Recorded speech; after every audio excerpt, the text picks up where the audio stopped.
আমরা এখন কালীঘাটে মুখ্যমন্ত্রীর বাড়ির সামনে দাঁড়িয়ে আছি এবং আমরা বিশ্বনাথে দাঁড়িয়ে আছি। আমাদেরকে সিনিয়র অফিসিয়ালসরা আসেন প্রথমে কথা বলতে। আমরা তাদেরকে জানাই যে আমরা স্বচ্ছতার দাবিতেই এসেছি। চিফ সেক্রেটারি স্যার আসেন, আমরা জানাই যে স্বচ্ছতার দাবিতে আমরা এখানে এসেছি এবং আমরা লাইভ স্ট্রিমিং চাইছি।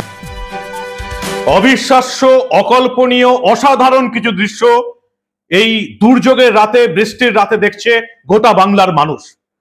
মমতা বন্দ্যোপাধ্যায়কে একেবারে অসহায় করে দিয়েছে জুনিয়র ডাক্তারদের আন্দোলন।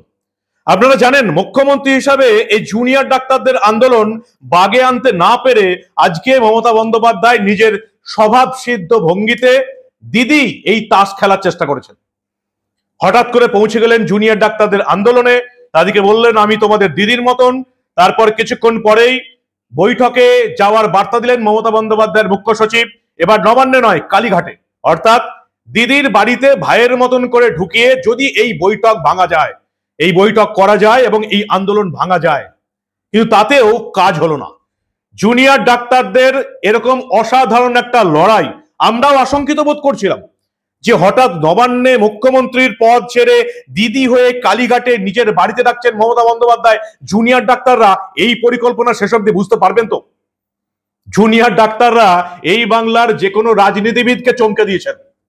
মমতা বন্দ্যোপাধ্যায়কে অসহায় করে আজকে রীতিমতো লেজে গোবরে করে হারিয়ে দিয়েছেন রাজনৈতিক বুদ্ধির লড়াইয়ে এই জুনিয়র ডাক্তাররা। Hats off.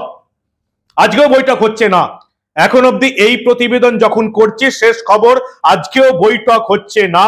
কারণ মমতা বন্দ্যোপাধ্যায় লাইভ স্ট্রিমিং তো অনেক দূরের কথা, ডাক্তারদের ভিডিও রেকর্ডিং অব্দি করতে দেবেন না প্রতিজ্ঞা করেছেন। আর কি হলো? একটা অসাধারণ লড়াই, দুর্যোগের রাত, প্রচন্ড জোরে বৃষ্টি হচ্ছে, ভিজছেন জুনিয়র ডাক্তাররা। মমতা বন্দ্যোপাধ্যায় অপেক্ষা করে দাঁড়িয়ে আছেন, তার সঙ্গে রাজীব কুমার, তার মুখ্য সচিব মনোজ পন্থ। একটা অসাধারণ দৃশ্য। 13 বছরে মমতা বন্দ্যোপাধ্যায়কে এতটা অসহায় কোন রাজনৈতিক নেতা করতে পারেননি। সবটা দেখাবো, শোনাবো এই প্রতিবেদন শেষ অবধি দেখুন। আমি মানব, দা নিউজ বাংলায় আপনাদের স্বাগত জানাচ্ছি।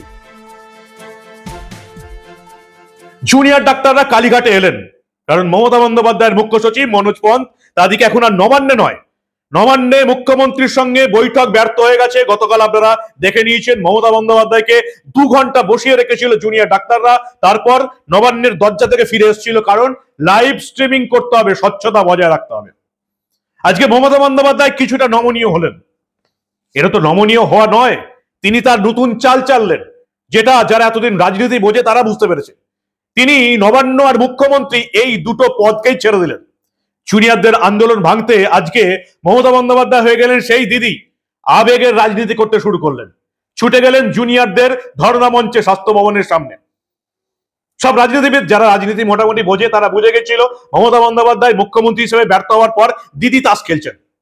মমতা বন্দ্যোপাধ্যায় ছুটে গেলেন তৃণমূলের পেজেতে, প্রচারের পর প্রচার শুরু হলো, তোলামুলি এবং চটিচাটারা প্রচার শুরু করে দিল। ডাক্তাররা মেসেজ করলেন, ইমেল পাঠালেন যে আমরা বৈঠকে বসবো, আপনি ডাকুন। মমতা বন্দ্যোপাধ্যায়ের মুখ্য সচিব তাদের নবান্ন নয়, কালীঘাটের বাড়িতে ডেকে পাঠালো। কেন? যে বৈঠকে নাকি লাইভ রেকর্ডিং করা যাবে না, সুপ্রিম কোর্টের নির্দেশ আছে, সেই বৈঠক মমতা বন্দ্যোপাধ্যায়ের বাড়িতে কেন হবে? আর সুপ্রিম কোর্টের নির্দেশ আছে লাইভ রেকর্ড করা যাবে না, যখন মমতা বন্দ্যোপাধ্যায়ের হাতে মাইক থাকবে তখন লাইভ হবে, অন্য কারো হাতে মাইক গেলেই লাইভ বন্ধ। জুনিয়র ডাক্তারদের মঞ্চে ভাষণ দিলেন 10 মিনিট, মমতা বন্দ্যোপাধ্যায় লাইভ হলো। গোটা বাংলা দেখলো মমতা বন্দ্যোপাধ্যায় লাইভ, আর জুনিয়র ডাক্তারদের হাতে মাইক গেলেই লাইভ বন্ধ। কেন? জুনিয়র ডাক্তাররা মমতা বন্দ্যোপাধ্যায়ের বাড়িতে এলেন এবং এই যে তৃণমূলের নেতা কর্মী সমর্থকরা প্রচার শুরু করলেন, একেই বলে দিদি মেসির পাত, মেসির নাকি পাস দিয়েছে। এই দিদির আচরণ বুঝে গেল জুনিয়র ডাক্তাররা। কোন দিদি নিজের ভাইকে নিজের বাড়িতে মোবাইল নিয়ে ঢুকতে দেয় না বলুন তো?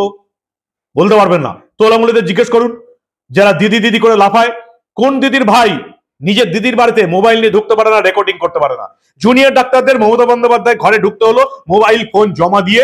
লাইভ স্ট্রিমিং তো অনেক দূরের ব্যাপার, জুনিয়র ডাক্তারদের দাবি মতো তাদেরকে ভিডিওগ্রাফিও করতে দেওয়া হলো না। মমতা বন্দ্যোপাধ্যায় বললেন আমরা ভিডিও করে রাখছি, সুপ্রিম কোর্ট অনুমতি দিলে তখন তোদেরকে দিয়ে দেবো।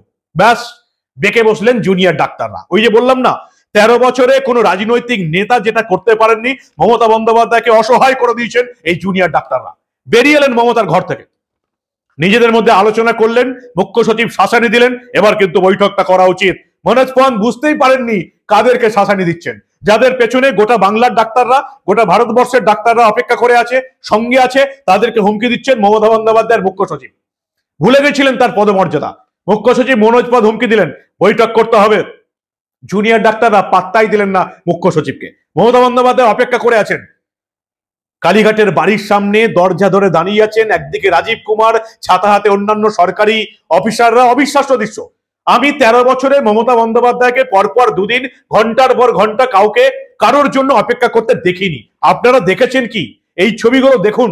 নবান্নের সভাঘরে 2 ঘন্টা অপেক্ষা করলেন মমতা বন্দ্যোপাধ্যায়, নিজের বাড়িতে কালীঘাটে দরজা ধরে অপেক্ষা করছেন মমতা বন্দ্যোপাধ্যায়। অবিশ্বাস্য দৃশ্য, অকল্পনীয়।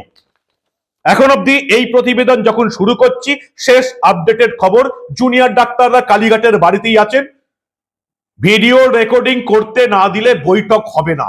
এত সহজ নয়। যারা ভেবেছিলেন এই ডাক্তারদের ভুলিয়ে ভালিয়ে কালীঘাটের বাড়িতে নিয়ে গিয়ে মুখ্যমন্ত্রীর বাড়ি এই একটা মনস্তাত্ত্বিক চাপ সৃষ্টি করে তাদেরকে বৈঠক করাবেন, লাইভ স্ট্রিমিং হবে না, জুনিয়র ডাক্তাররা মেনে নিয়েছিলেন। তারা বলেছিলেন আমরা ভিডিও রেকর্ডিং করব। মমতা বন্দ্যোপাধ্যায় সেটাতেও রাজি হলেন না, জেদ বজায় রাখলেন। সুপ্রিম কোর্টের নামে মিথ্যা কথা বলে জুনিয়র ডাক্তাররা বৈঠকে বসেনি। অসাধারণ। ওই যে বললাম, হ্যাটস অফ। জুনিয়র ডাক্তাররা যে পরিমাণ রাজনৈতিক পরিপক্কতা এবং পারদর্শিতার পরিচয় দিলেন, অবিশ্বাস্য ব্যাপার। মমতা বন্দ্যোপাধ্যায়কে 2 দিন ওয়েট করিয়ে, অপেক্ষা করিয়ে রাখা আজ অব্দি বাংলার কোনো রাজনীতিবিদ করতে পারেনি, যেটা করে দেখালেন জুনিয়র ডাক্তাররা। মমতা বন্দ্যোপাধ্যায় কাতর হয়ে আবেদন করলেন, বৈঠক না করুন, 1 কাপ চা আমার বাড়িতে খেয়ে যান। 1 কাপ চা খেয়ে যেতে জুনিয়র ডাক্তারদের কাকুতি মিনতি করলেন রাজ্যের মুখ্যমন্ত্রী মমতা বন্দ্যোপাধ্যায় নিজের বাড়ির দরজায় দাঁড়িয়ে। জুনিয়র ডাক্তাররা এখন অব্দি যেটা খবর, চা খেতেও রাজি হননি, তারা বাইরে দাঁড়িয়ে ভিড়ছেন।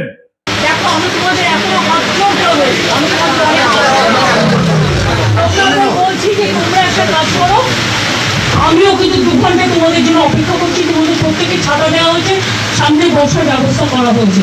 তোমরা ভিজবে না, আমার এটা অনুরোধ থাকলো। কেন ভিজছো? তোমাদের জন্য আমি তো জায়গা করে রেখেছি। আমি আবার বলি, তোমাদের চিঠিতেও কোথাও লাইভ স্ট্রিমিং এর কথা লেখা নেই, আমাদের চিঠিতেও লেখা নেই। আমরা টোটালটাই রেকর্ড করে রাখছি এবং তোমাদের শেয়ার করবো আমরা মিনিটস। এবং এটা আমরা কেউই রিলিজ এখন করবো না, যেহেতু কোর্টে কেস চলছে।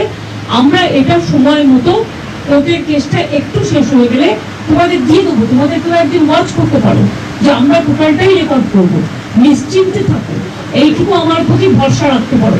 তোমাদের মিসলিড করবো না, তোমাদের কোনো করবো না। তোমরা কেন ভিড়বে? আমি 2 ঘন্টা তোমাদের জন্য দাঁড়িয়ে আমিও ভিড়ছি। আমার চিফ সেক্রেটারি, আমার ডিজি পুলিশ, আমার আইবি হেড, আমার হোম সেক্রেটারি নন্দিনী, আমরা সবাই ওয়েট করছি। তোমাদের সকলকে ছাতা দিয়েছে এই কারণে যে তোমরা যাতে না ভেজো, এবং তোমাদের বসবার জন্য পাশে অ্যারেঞ্জমেন্ট করা আছে। তোমরা অন্তত মিটিং না করে 1 কাপ চা খেয়ে যাও।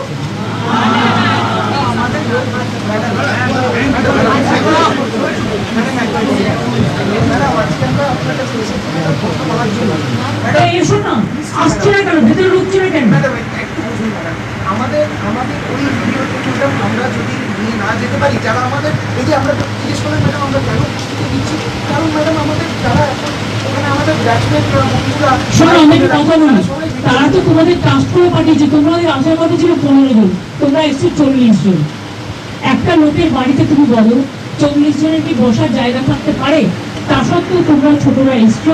আমি তোমাদের জন্য সব অ্যারেঞ্জমেন্ট করে রেখেছি। প্লিজ এসো তোমরা। আমি তোমাদের অনুরোধ করবো তোমরা এসো। যদি মিটিং করতে ইচ্ছে না করে তোমরা একটু চা খেয়ে যাও। বাংলার মানুষের জন্য স্বাস্থ্যের সাফাই অভিযান শুরু করেছেন, তারা বাইরে দাঁড়িয়ে ভিড়ছেন। কিন্তু মমতা বন্দ্যোপাধ্যায়ের অনুরোধ মেনে বৈঠক না হলে তারা চা পর্যন্ত খেতে যাননি। এই প্রতিবেদন যখন করছি শেষ অবধি খবর, এবং যেটুকু আমার মনে হচ্ছে মমতা বন্দ্যোপাধ্যায়ের জেদের জন্য আজকেও এই বৈঠক হবে না। আমরা এখন কালীঘাটে মুখ্যমন্ত্রীর বাড়ির সামনে দাঁড়িয়ে আছি এবং আমরা বিশ্বনাথে দাঁড়িয়ে আছি। আমাদেরকে সিনিয়র অফিসিয়ালসরা আসেন প্রথমে কথা বলতে। আমরা তাদেরকে জানাই যে আমরা স্বচ্ছতার দাবিতেই এসেছি। চিফ সেক্রেটারি স্যার আসেন, আমরা জানাই যে স্বচ্ছতার দাবিতে আমরা এখানে এসেছি এবং আমরা লাইভ স্ট্রিমিং চাইছি। ওনারা বলেন যে এটা যেহেতু মুখ্যমন্ত্রীর বাড়ি, তাই লাইভ স্ট্রিমিং করা এখান থেকে সম্ভব নয়। আমরা ওনাদেরকে বলি রিকনসিডার করতে। ওনারা বারবার দফায় দফায় আলোচনা করে আমাদেরকে জানান যে এটা কোনোভাবেই সম্ভব নয়।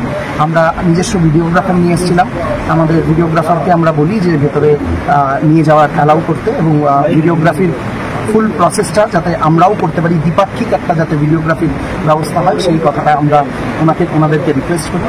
ওনারা আবারও একই কথা ওনারা দফায় দফায় আলোচনা করে জানান যে সেটাও সম্ভব নয়। এরকম একটা জায়গায় গিয়ে আমরা ওনাদের কাছে খুব স্পষ্টত প্রশ্ন করা নাই যে ঠিক কী কারণে আমাদের ভিডিওগ্রাফারকে অ্যালাউ করা যাবে না। আমরা যেখানে এখানে দাঁড়িয়ে আছি এবং কন্টিনিউয়াস আমাদের ভিডিও তোলা হচ্ছে, তাতে ওনারা জানান যে এটা একটা সিকিউরিটি জোন, তার জন্য তোলা হচ্ছে। আমরা সে কথাও মেনে নিয়ে তাদেরকে জানাই যে তাহলে তাদের যে ভিডিও ওনারা তুলবেন বলছেন সেই ভিডিওর সমস্ত ভিডিওগ্রাফি প্রসেসের সাথে আমাদের যাতে একজন প্রতিনিধি থাকে, যাতে কোনো রকম কোনো টেকনিক্যাল সমস্যা হলে সে যাতে ব্যাপারটা দেখতে পারে, এবং তারপর পুরো মিটিংয়ের শেষে যেন পুরো ভিডিওটি আমাদেরকে হ্যান্ডওভার করা হয়। আমরা এর কারণ খুবই ওনাদেরকে নম্রভাবে এটা জানাই যে এর কারণ আমাদের প্রতি মুখ্যমন্ত্রীর অবিশ্বাসের কোনো ব্যাপার নেই, বা সাধারণ মানুষের প্রতি মুখ্যমন্ত্রীর কোনো অবিশ্বাসের ব্যাপার নেই। এটা আমাদের প্রতি আমাদের যে ডক্টরি মাস, যারা ডাক্তারি জনতা যারা এখন এই মুহূর্তে স্বাস্থ্য ভবনের সামনে রাস্তায় বসে আছে, তাদের কাছে জবাব দেওয়ার জন্য যে আমরা কি কথা বলেছি, এই উত্তরটি অত্যন্ত প্রয়োজন। কিন্তু অত্যন্ত দুঃখের সঙ্গে আমরা দেখছি যে এখনো আমরা অপেক্ষা করছি। জুনিয়র ডাক্তাররা কিন্তু নিজেদের দাবি কিছুটা ছেড়ে দিয়েছিলেন, লাইভ স্ট্রিমিং থেকে সরে এসেছিলেন। ভিডিও রেকর্ডিং করতে দিন, মমতা বন্দ্যোপাধ্যায় বললেন হবে না, আমরা রেকর্ডিং করে রাখবো, সুপ্রিম কোর্ট অনুমতি দিয়ে তবে তোমাদের দেব। বৈঠক আজকেও হচ্ছে না, এখন অব্দি যেটা খবর। কি বলবেন আপনারা? মমতা বন্দ্যোপাধ্যায়কে এতটা অসহায় এই বাংলার মানুষ আজ অব্দি কোনোদিন দেখেনি, যেটা করে দেখালো জুনিয়র ডাক্তাররা। স্বাস্থ্যের সেবায় অভিযান চলছে। মাঝে আমারও আশঙ্কা হয়েছিল জুনিয়র ডাক্তাররা হয়তো এবার নিজেদের শিরদাঁড়া আর সোজা রাখতে পারবেন না, কিন্তু আমার আশঙ্কাকে তারা ভুল প্রমাণ করে দিয়েছেন, এবং জুনিয়র ডাক্তাররা স্বাস্থ্যের সাফাই অভিযান করে চলেছেন।